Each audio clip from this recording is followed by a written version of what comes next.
All right, everybody, thank you for joining me tonight. I'm Alice from KinesiAlice, and tonight we are celebrating Natural Medicine Week, which is all things natural therapies, natural medicine, thanks to the ATMS. And tonight I'm going to be talking about cycle syncing. So, what firstly I'll talk about is me.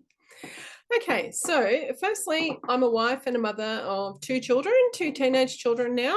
I am an integrative complementary medicine therapist, a kinesiologist, and a mind-body medicine practitioner, which is just a whole bunch of words basically to explain that I use the body's muscles to find out stresses and imbalances in the body and to tap into the innate healing wisdom that everyone's body actually has.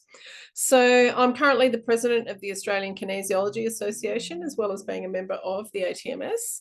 And I've been voted Kinesiologist of the Year the last couple of years, which is kind of cool. And I really want to thank the ATMS for inviting me for the fourth year in a row to be an ambassador for Natural Medicine Week.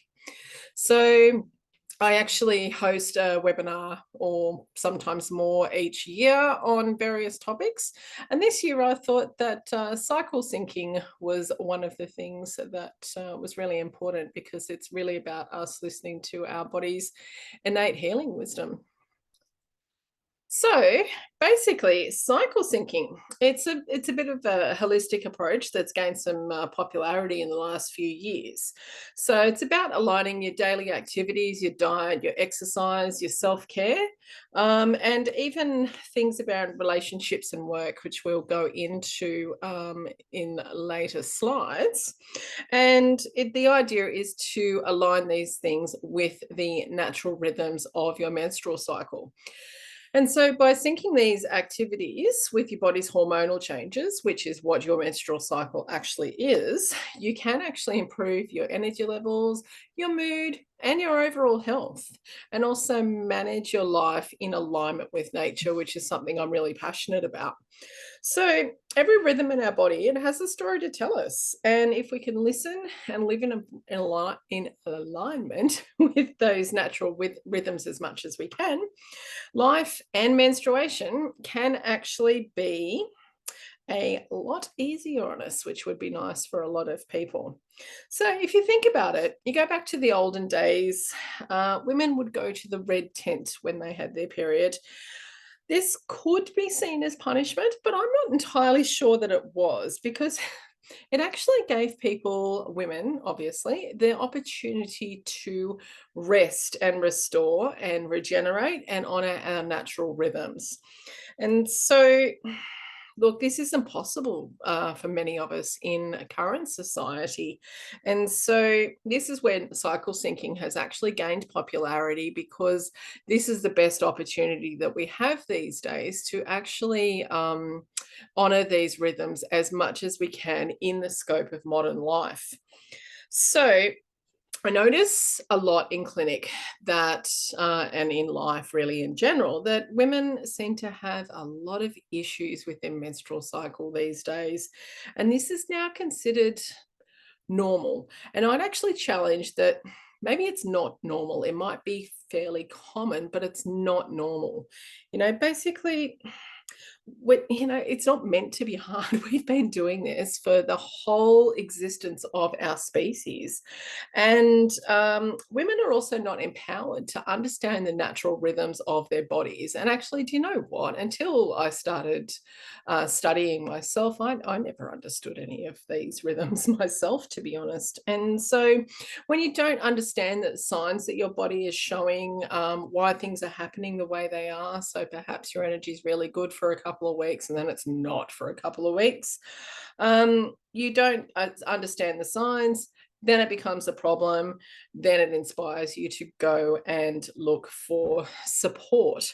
So that was kind of the motivation for tonight's webinar, was actually to help you to understand your natural rhythms, and then also the sorts of things that you can do to actually live in alignment with that.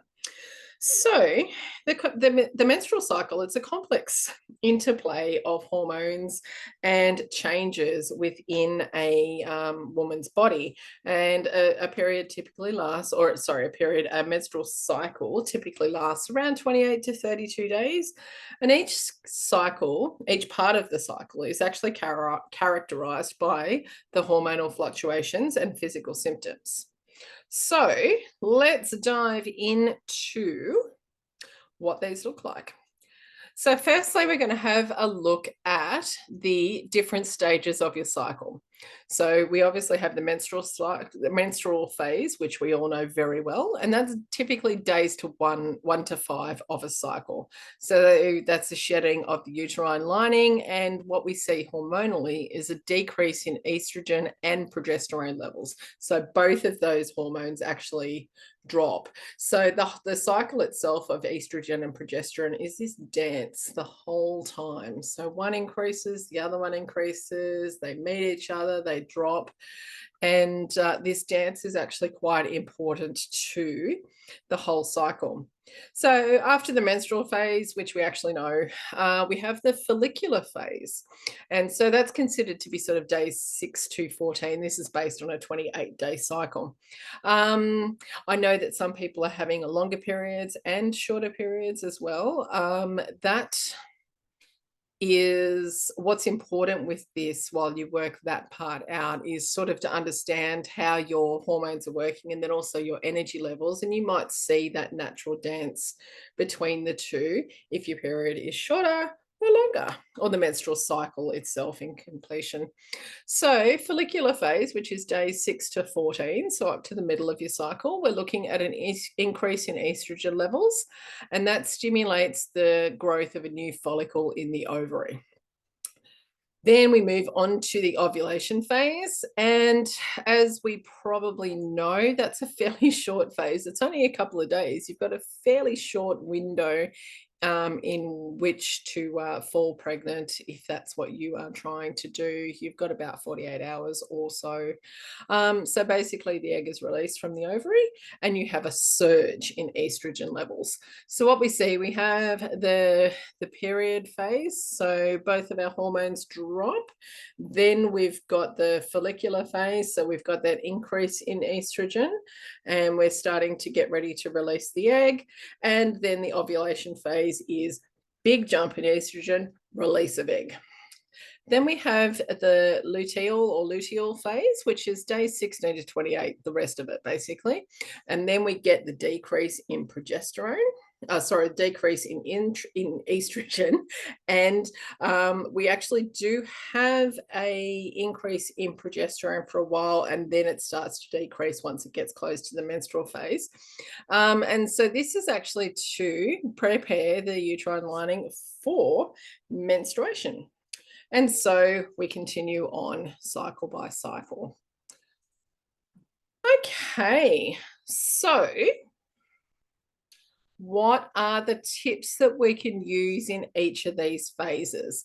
What I'll actually do, I'm just going to come back to the previous slide for a second. So what you'll find with these tips is that the menstrual phase will have some very specific things itself, but you can actually use the follicular phase tips in your menstrual phase as well. The ovulatory phase is the same. There's a couple of tips for that specific period because obviously it's only 2 days. And then you can also use the tips for the luteal phase as well, because those, if you divide it into half, those two things go together. So let's move into the first phase, which is the menstrual phase. All right, so exercise during this time. So what you can do to honor the natural rhythms of your body through this particular time is actually gentle exercise. Staying completely still actually isn't particularly good for your menstrual phase because we need movement for things to move. So even if you are experiencing pain at this time, some gentle movement is actually quite beneficial for you. So you can consider things like yoga or walking, and these things actually support the natural healing process that our body goes through during the loss of blood. So you can adjust your workout routine to this. The gentle exercise, obviously, walking, as I said, swimming. This is also a good one, and this can help reduce stress and fatigue and cramping as well. So strenuous exercise during this time isn't so ideal for us because we're obviously in a place of shedding effectively. So exacerbating stress wise with that isn't exactly helpful. Yoga poses. Yoga, as a general rule, is fabulous, by the way, but yoga can be actually used to support your menstrual cycle as well. So we've got a few poses. We've got the child's pose, the reclined bound angle pose, and the seated forward fold. And a lot of those are actually designed to actually lift your uterus up and out of your pelvis a little bit, if that makes sense, because that actually can bring you some relief for any menstrual symptoms that you're experiencing. Okay, so sleep, plenty of sleep. You know, we think we're losing a lot of blood during our period. Sometimes it seems enormous. For some people it is. But we're not really losing huge amounts of blood. However, we are still losing blood. So we do actually need to rest and regenerate. So plenty of sleep to be able to do that is specifically important during this time. And it also actually does help us with hormonal regulation and improving your energy levels too, because it is natural to be a little bit more tired at this time. And that's what I mean with the cycle syncing thing. So, if you do think about it, obviously, if you go and give blood at the blood bank, they tell you to rest. This is why, because we need time to actually regenerate our stores, basically. Okay, food and drink. So, iron-rich foods, for obvious reasons, to help replenish our blood and our blood stores. And you can get, obviously, iron from meat, but you can also consider things like leafy greens as well. Leafy greens for everything, leafy greens for everything. But definitely they are very helpful in supporting your iron stores. Tea. So we can think about chamomile tea, we can think about ginger and turmeric, and all of these things actually help with a little bit of emotional support, but also the pain and the inflammation that can come at this time. Peppermint and ginger teas are also really good if you get a bit of nausea and digestive upset around this time as well. So they're nice and calming for your digestive system. Because you're losing blood, you're also losing some fluid out of your body as well. So making sure that you hydrate with water and electrolyte rich drinks. Now, I don't mean Powerade, I don't mean Hydrolyte, those sorts of things, because they've got a fair bit of sugar in them, which is quite dehydrating to the body. Things like coconut water, and you can actually find some electrolyte drinks these days, which are pretty good as well. So that will actually help to support the fluid balance during this time. Avoiding caffeine and alcohol will actually help reduce symptoms to do with your period. I know that we tend to go to these things to help us to feel better, but they're both inflammatory and they're both dehydrating. So that's not ideal for you at this particular time of the month. Natural remedies, we can look at things like magnesium. I'm actually about to put out a little course about magnesium as it happens, but magnesium is super important for the body, but it is actually very good at this time to help with supporting inflammation and also helping with cramping and regeneration of your iron stores as well. Dandelion tea is also great. I don't love dandelion tea myself, but other people do love it, and it is actually particularly helpful with bloating. The other couple of things that we'd probably want to look at avoiding too are actually processed and sugary foods. Look, we know they're not good for us as a general rule, but again, because of that inflammatory effect that these types of foods have, and the extra work that your body has to do to process it, your body's already doing a bit of work during this particular time of the month. So aggravating is not ideal, as we know. So, okay. Some self-care tips that you can do. Warm baths, wonderful. You can use things like Epsom salts and heat pads, hot water bottles, those sorts of things, which we know about. And also ginger tea.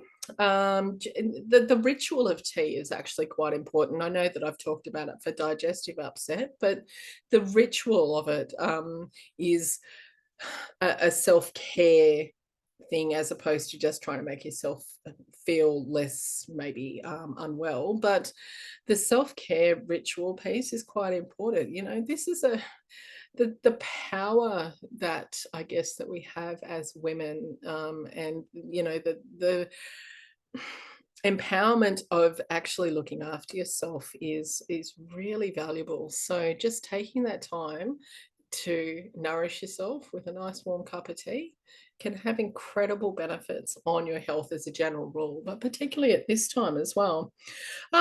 Essential oils, you can use some of those as well. Lavender and clary sage are great, as long as you're aware of any, sorry, I've lost the word, aware of any irritations and those sorts of things, and how to use essential oils safely.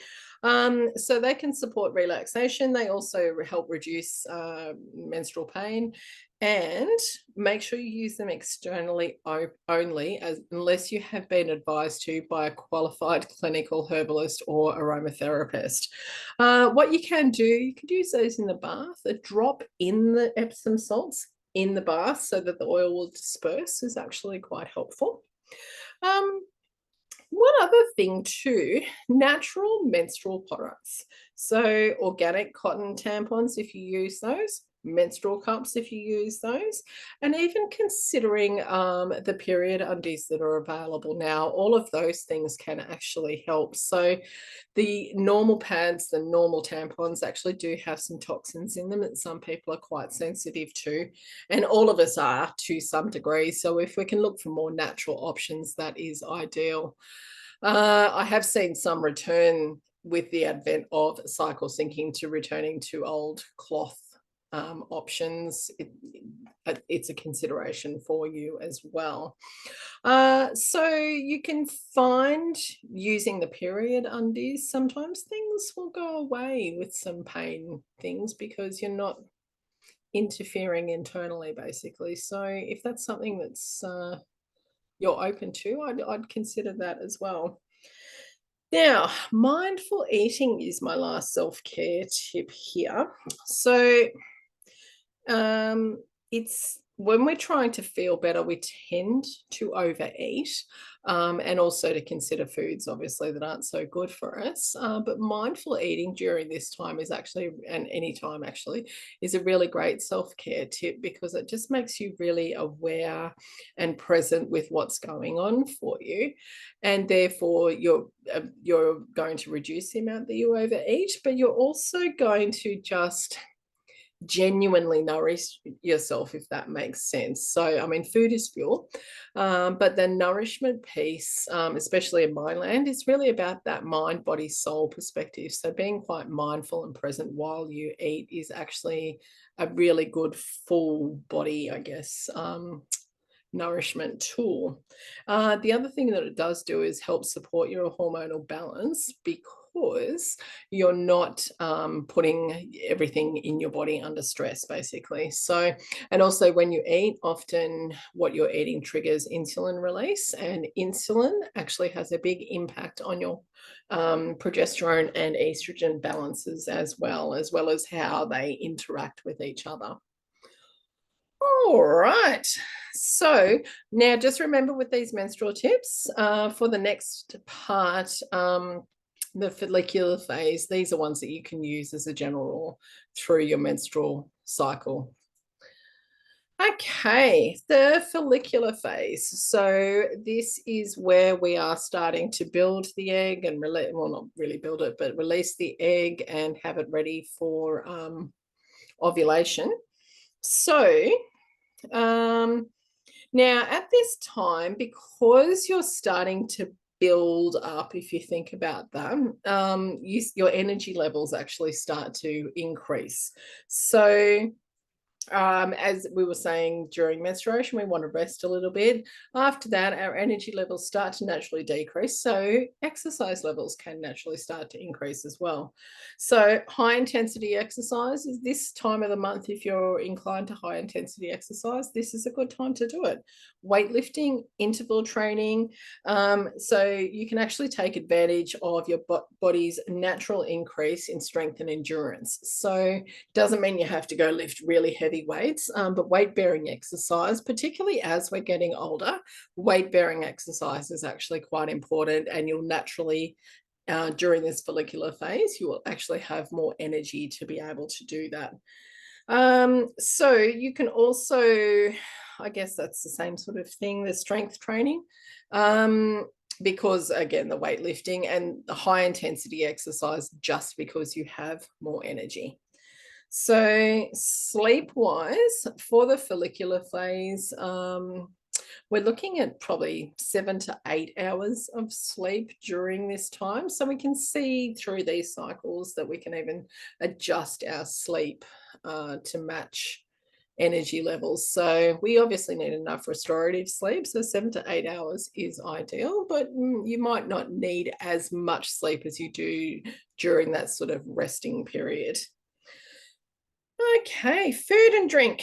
So you can consider more complex carbohydrates. So that's obviously found in fibrous foods and vegetables, whole grains and legumes if you tend to eat those. So complex carbs are actually quite important for supporting the body's energy needs. So, and as we're obviously building energy, we're needing more energy.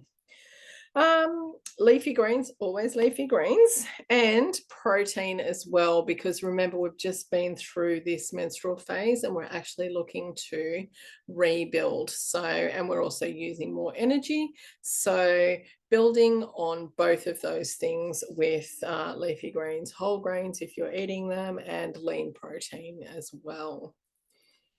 So, during this phase, you can actually consider adjusting your skincare routine. So you can actually focus at this time on exfoliation. So, and also brightening products as well, if they're the sorts of things that you tend to use.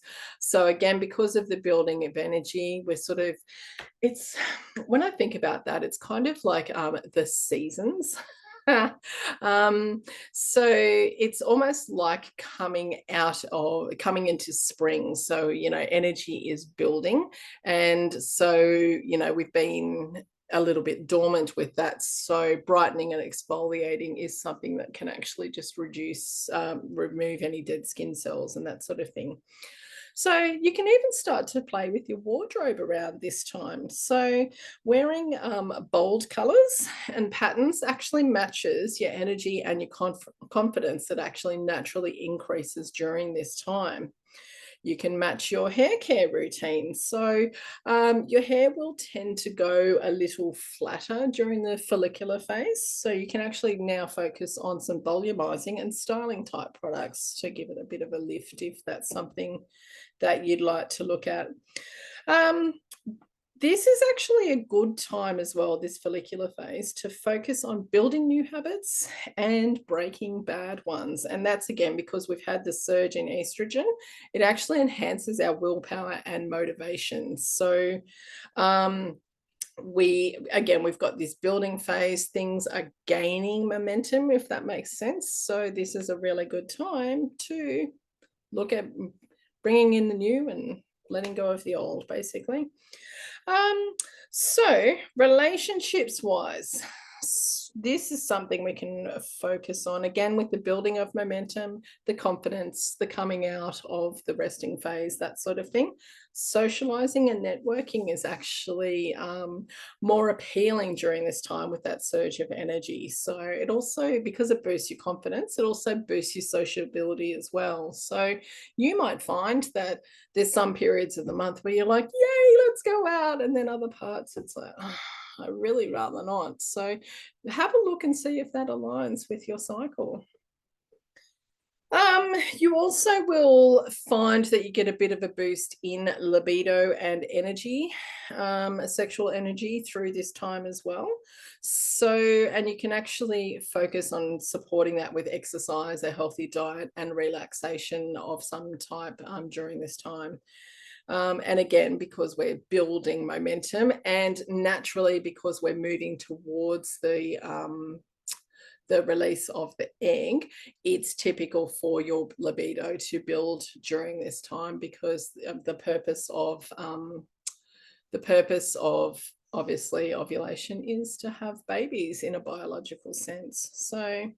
Um, so and networking and socializing, which is much the same thing, I suppose, but that also comes into the work thing as well. So for those of us that run a business, or those of us whose time is at work is about obviously building networks and contacts and that sort of stuff, you can actually use your cycle to help with your work phase. So you can also look, and again, because we're building momentum work-wise, new projects. This is a good time to start those creative endeavors if you're someone that is that does like to create things, because estrogen also actually enhances your creativity and your innovation as well. Important tasks during this time, very helpful, because energy levels are actually at the highest, again, because we've got that building of momentum. Important work meetings during this time. When I used to work in corporate, I hated meetings. So sometimes I hated them more than others. And look, that was probably in part due to my cycle, which I never realized at the time. So any important meetings that you have, now's the time to do it. Energy wise, confidence wise, sociability wise, etc. Okay. So ovulation, this tiny little 2-day window. So we want to look at, because remember, we've basically got a peak of estrogen at this stage, and then we're going to start tipping into the progesterone phase if we don't have a fertilized egg. So you want to look at foods at this time that support hormone balance. Cruciferous vegetables are really important, and omega-3 rich foods. So oily fish, eggs are really great for that. Self-care wise, incorporating activities that support emotional and relational connection. And again, it's about creative pursuits. I'm really big on creative stuff, because we've got this logic part of our brain, we've got what we call the gestalt part of our brain, but this is the creative side, and that needs just as much nourishment as the logic side of our brain. So this is a good little window to be able to get really creative in life. And relationships wise, obviously ovulation phase is peak sexual energy phase, but also we do tend to have a little bit more of an emotional connection naturally at this time. So spending time with loved ones and friends is actually good in this little couple of days window. All right, and now remember too, because that's just this little 2-day window, remember, going on to the luteal phase, we can actually incorporate some of those activities into the ovulation phase as well. But those ones are specific to ovulation. Okay, so luteal phase, we've had the ovulation, we're starting to tip back into heading towards menstrual phase again. So gentle exercise starts to become more important again, especially as you notice your energy levels starting to tip over. So restorative yoga and walking is actually really important, because we're starting to move into that rest phase again. And low impact exercises, again, yoga, but also Pilates. Both of those exercises, even from a Chinese medicine perspective, are really good at getting your energy moving, and in a gentle way. Sleep wise, so Sleep-wise here, because again, we've got just, been through this high energy phase, we're starting to come into a more low energy phase. So we're starting to look at maybe a little bit more sleep. So instead of 7 to 8 hours, we're starting to look at, 8 to 9 hours if you can.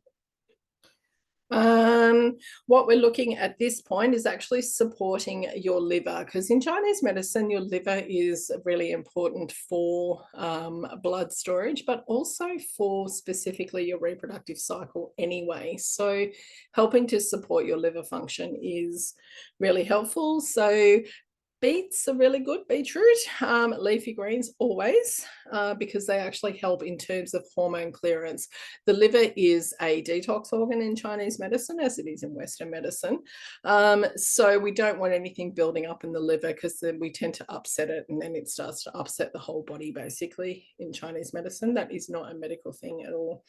More omega-3 fatty acids during your diet, into your diet at this time. So again, your oily fish and your eggs are really great sources of that. And what that will actually do is help to alleviate PMS symptoms. So you can also consider things like flax seeds. If you're going to use flax seeds, I would actually grind them yourself if you're needing flaxseed meal.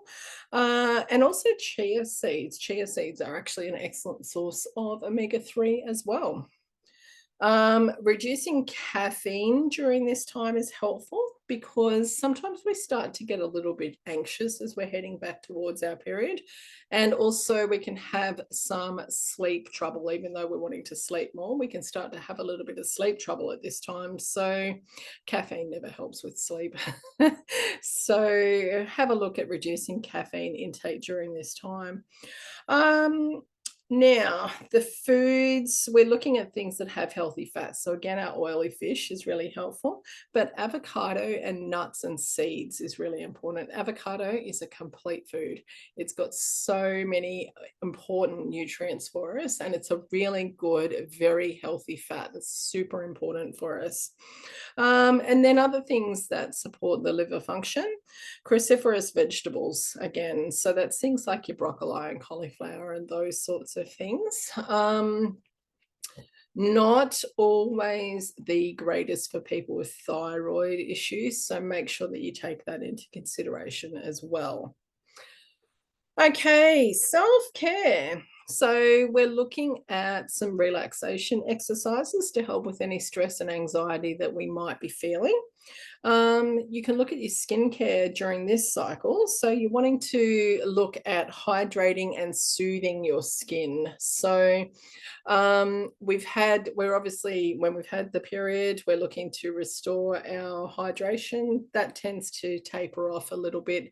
We've been through a lot of exercise, etc., etc. And now we want to, both restore fluid, but also prepare for the next cycle. Wardrobe wise, comfortable and cozy clothes are really good at this time. So matches your need for relaxation as your energy levels are actually starting to dip a little. So now, habits wise, how we can use the luteal phase to work on our habits, we're looking for consolidating those habits. So remember, during the follicular phase, we were looking at breaking old habits and bringing in new ones. This part of the cycle is actually about consolidating those habits and reinforcing them. So because a boost in progesterone, which is what we get at this time, actually enhances consistency and stability. So we can use the boost in estrogen to get the momentum, and then we can actually use the boost in progesterone to actually lock it in. Hair care during this time, we're looking for some more nourishing and strengthening. Remember earlier we were looking at volumizing and that sort of stuff. Now we're looking at nourishing, because we're about to go into that menstrual phase again. Downtime is good during this time of the month, because your energy levels are starting to wane. So a bit of me time is actually good at this point, because your energy levels will be a little lower. Gentle cleansers and moisturizers are actually helpful. We were focusing in the follicular phase on exfoliation sort of things. So now we're looking at more nourishment. So some more gentle cleansers and moisturizers at this time is actually Great.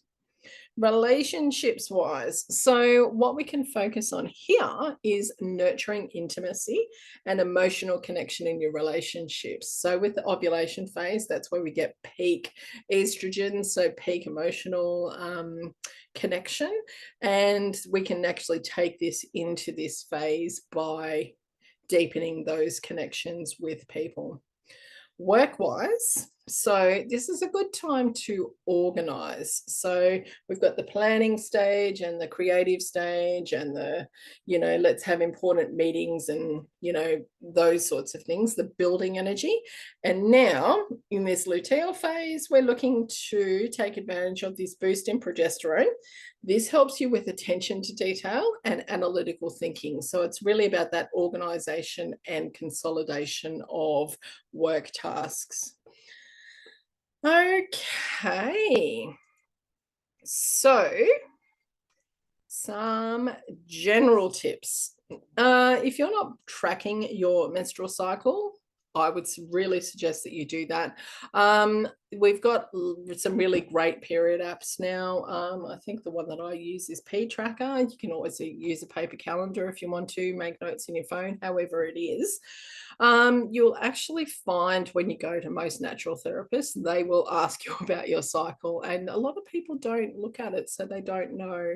And also because you don't understand necessarily about that balance and dance between estrogen and progesterone, then you don't understand the importance of looking at how all of your cycle works.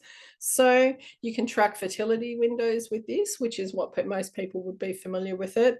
Your libido, planning your conception, following your symptoms, and tracking your mood and your energy, your appetite, your cravings, and even planning your life, like we were talking, all of these things that we've been talking about. If you are tracking your cycle in an app, you can actually easily hack these tips that I've given you tonight to match what's actually going on. You can use it to plan travel and events and optimize your productivity. So as we were talking about with the work and relationship stuff, so you can actually then use the period app to know where you're up to so that you know when you want to do stuff. The other thing that I like people to do is to use meditation or breathing exercises as a general rule. It's really important for hormonal regulation. It's really important for stress regulation, emotional regulation, and look, breathing is important anyway. So breathing effectively actually puts more oxygen into our cells, which actually reduces our stress levels, which makes everything work better, because stress, ongoing stress particularly, very inflammatory to the body. And some of the things that go on with our period cycle are about inflammation. So if you can avoid that, I highly recommend it. So I've actually recorded a meditation app, which is on my YouTube channel, which is where this webinar will go up to tomorrow. So that particular meditation, if you're someone that doesn't love it, you're not not really very good at it or whatever it is, that particular meditation is scientifically proven to work for 80% of people the first time. A little bit different to most of the other types of meditation, but I know from personal experience that particular meditation was the first one that ever worked for me. That was when I got the point, instead of sitting there going, I don't know what this is for. I don't know what's supposed to happen, etc. So that meditation was where I got it. For me, it's like, like just before you go to sleep and all the noise stops. For me, that's what meditation is like. So I highly recommend you bring that into your life as a general health tip, but particularly for your cycle syncing to manage your cycle and the stress. So if you are struggling with sleep, because I know that we have talked about sleep in the different stages of the cycle, I've actually written a blog on my website, which has got, I think, something like 31 sleep tips. So get on there and have a look if you're someone that is struggling with sleep. But as you can see, managing sleep through your cycle is actually quite important for living in alignment with your body's natural rhythms. Different self-care activities that you can consider are things like journaling, which can help improve stress levels and also improve your mood. And you'll probably find through doing a journal for a period, you'll probably see those natural rhythms, where energy, confidence, etc., is building, and then it's starting to wane off again. And as you work through your journal, you'll probably see that natural wave that goes on. Now, the other thing too, practicing gratitude and self-compassion. As you can see, you're supposed to have ups and downs in your energy. You're supposed to have ups and downs in your mood and your interest in relationships and how things work for you at work. Like, this is supposed to be part of our normal life. So being compassionate towards yourself is really important, and also practicing gratitude. It's actually shown to really help with overall well-being and mood. So as I said at the beginning, this whole period business, it's not supposed to be hard. We've been doing this forever. And we've not seen the issues that we've had in the last 100 or so years, particularly since, I guess, industrial revolution, I suppose. And again, the women would go to the red tent and rest. And imagine trying to take a week out to rest every month in today's society. That's probably not possible for most people. So the thing with this is it causes stress, and our stress appears in our menstrual cycle due to its effect on the function and flow of our lives, and therefore the function and flow of us as women. So in Chinese medicine, issues with periods show an imbalance of qi and blood. And so we're looking at, when we look at the standard things that people struggle with their period: pain, clots, bloating, moods, heavy periods, migraines, even ovulation pain, etc. They all talk about stuck or stagnant liver qi. And so the liver's role in Chinese medicine is to just distribute qi throughout the body. But it's a detox organ, like I was saying before. When it can't actually process or detox stress in our lives, it actually sends the qi shooting up in this thing that we call liver fire, rebellious qi, liver qi stagnation, where it actually just gets stuck and doesn't go anywhere. So that actually then, because of the effect the hormones have on the whole of our body, means that we end up having whole body issues that go on with our period as well. And then when we start looking at things like irregular periods, we're looking at an imbalance of yin and yang. So yin energy is that feminine, still, internal, dark, nourishing energy. See how that aligns with that period of rest in the red tent. And then we have the yang energy, which is the masculine, external, daytime movement, doing, achieving energy. So we've got this being energy, and then we've got this doing energy. And so we can see sometimes with the periods where an imbalance in these energies is a problem. So periods that come a bit too early is actually a symptom of yin deficiency, so that internal nourishment aligning with the women's cycle. And yang energy tends to show up as late periods, and that's because it's almost like you don't have enough actual energy to tip your body over into a period. So, and how we often get to these symptoms is fairly symbolic a lot of the time in how we actually choose to live our lives. If we tend to live very yang lives, we can tend to become yin deficient, and ironically in the end yang deficient as well. So you can go from very short periods to very long period cycles. And then that absence of nourishing the yin as well will tend to lead to either or both of those symptoms. So the way that I look at yin and the yang, so the yin energy in the body is the things in the body. And it's all very well and good to have, say, organs in your body, but if they don't do anything, they're kind of useless. Yang energy is the function of those things. So without the things, they can't function. So we need the yin to make the yang happen, but there's no point in having the yin if we don't have the yang as well. So it's this dance again between the two, much like our hormonal cycle as well. So yin energy would be probably considered to be, say, the estrogen. Yang energy would be considered to be the progesterone. So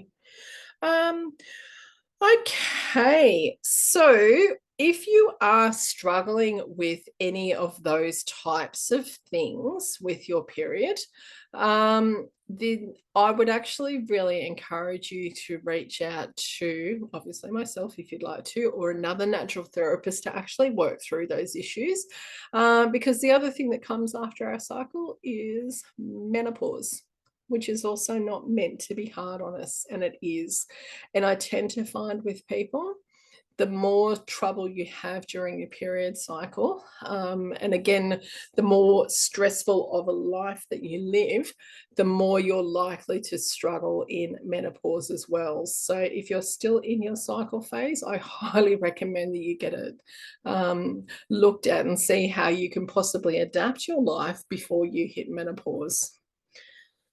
So how to get in touch with me. So I am everywhere as KinesiAlice. So here's my number, here's my email, my website, and I'm also on all the social media channels as well. So you can feel free to reach out to me at any time you like.